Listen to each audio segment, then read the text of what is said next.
Getting this vitamin D and workout in real quick. I wanted to get this quick prediction in before the fight, man. And this fight has been flying under the radar. Unfortunately, ESPN hasn't done much to promote the fight. Promoters haven't done much to promote the fight, and that's unfortunate given the magnitude of it. When you have all the belts on the line, two tough fighters, even matchup, that's as close to a Super Bowl as we get in boxing. That's for all the marbles. So it's a tough one to call because both are tough fighters, both fight well on the inside, both have good boxing ability, both have good chins. They match up well. This is a 50-50 fight to me. I don't buy into the Vegas odds that Ramirez is a plus 190 underdog and that Taylor deserves to be a 2.5 to 1 favorite. I don't buy into that, and that's why I see Ramirez is undervalued coming in. And if you're betting on this fight, I would put some money down on Ramirez, which I will do, even though it's a tough one to call, man. It could go either way.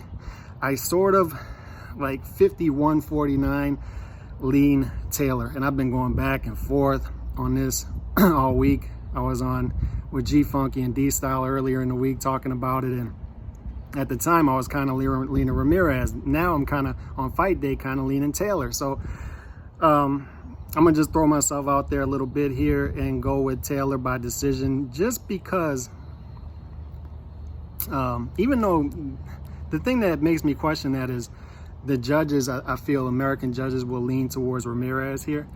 But Taylor lands the sharper, more noticeable shots to me. And I think that will weigh into the, weigh heavily towards the judges.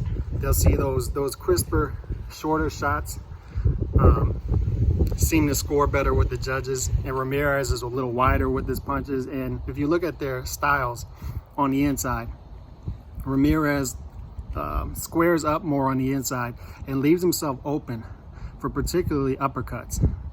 So Taylor lands those sharp uppercuts on the inside, and he stays more in his style when he's on the inside. He doesn't square up as much, and he throws those shots quick, man. It's like a quick shot. Ramirez is more wide and loopy with his shots. So I think that's going to come into play on the inside. And both are very good body punchers. And it's a lost art in boxing. I was talking about Canelo with this a couple weeks ago. It's a lost art with body punching. It's a lost art with inside fighting. Both fighters keep their hands free on the inside, and both fighters go to the body, and that's why I'm looking forward to this fight. It's not often when you get to see fights like this where both fighters bring both of those things to the table. So you're going to have, it's eventually going to turn into a war of attrition, I think, but both fighters' chins will hold up, I do believe.